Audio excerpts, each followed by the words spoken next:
Hi, welcome back to Ingvid. Today's lesson we are looking at persuasive devices. Such a useful skill for so many different things in life. Maybe it's at work, maybe it's doing a presentation at work, maybe you're persuading a friend of a point of view. This lesson could come in handy whoever you are. We're looking at 12 persuasive devices. Today's situation. So, I'm flying to India on Saturday and I want to get an upgrade from normal economy class up to first class.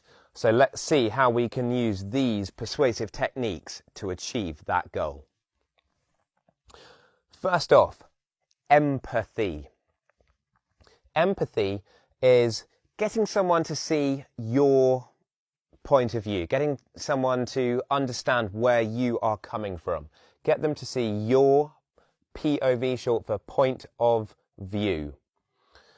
So my example that I have come up with, you must understand our baby won't sleep if we are in the economy section.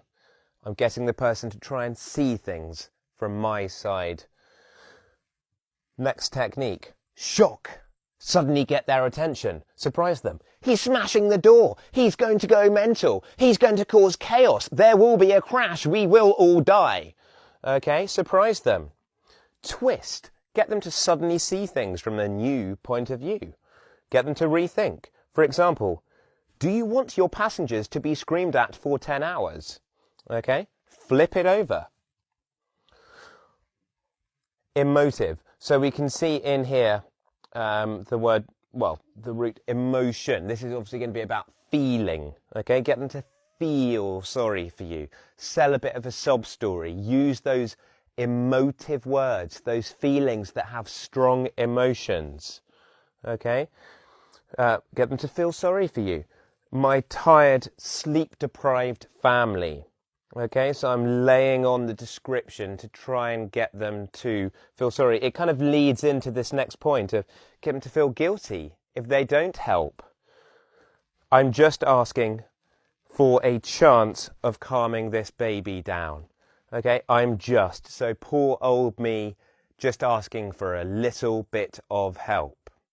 Okay, so we're getting them on our side, maybe shock, maybe twisting it around and then really laying on the emotion so they're really understanding this point. I'm not saying that all of these persuasive devices have equal merit. Okay, there are some that are better to use. There are some you use more in an extreme situation. Okay, obviously the strongest thing when you're being persuasive is to make sure that your ideas, your reasons are really strong. The devices are kind of the cream on the cake. Flattery, another quite naughty technique. This is where you are paying compliments. You may wish after this video to watch a couple of my other videos which I've made on compliments and criticism. So flattery, an example here. A professional person like you, a professional, understanding person like you must see that it's clearly the right thing to do to put us in the first class section of the plane. If they don't do that, maybe you can threaten them. So threat is where you say something, and if they don't do that, it's going to be trouble. Threat.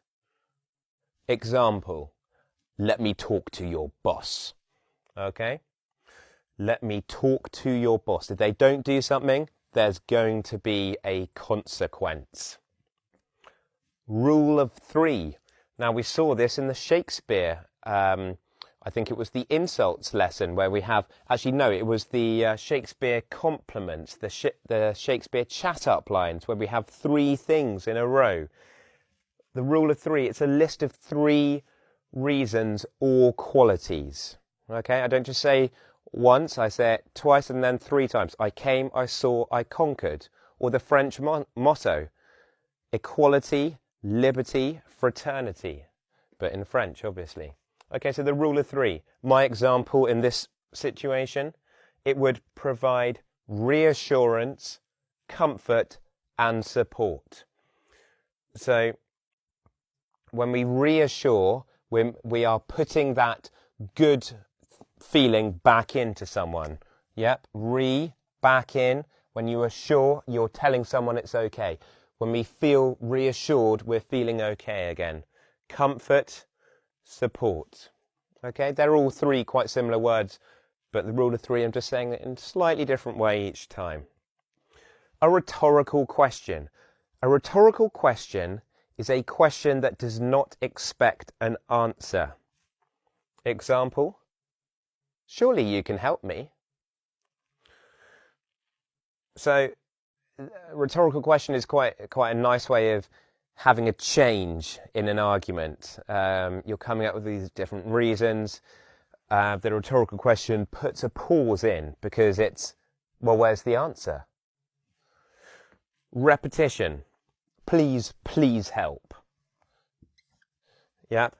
The second please there, repeated, adds to the sense of desperation and urgency with which we need this help. Okay. Another way you could try is by trying to strike a deal with the person.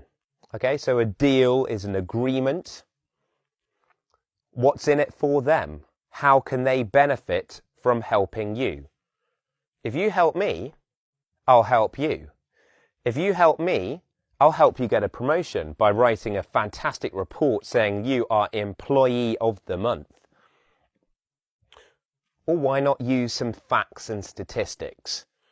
Okay, so a baby needs to sleep every 6 hours. If I just have him sat on my lap, he's not going to sleep. Therefore, there will be pain. Therefore, the other customers, passengers will be upset, inconvenienced.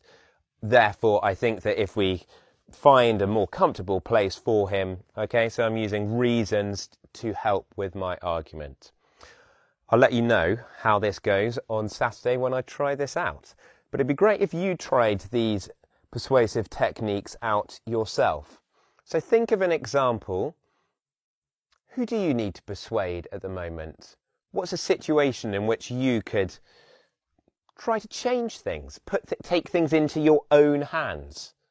Will you get people to understand your point of view? Can you shock them? Have some fun with that. How can you twist things round? How can you get someone to suddenly go, oh yeah, I hadn't thought of that? Can you use words that get people feeling your story? Words like hunger, desperation, sadness,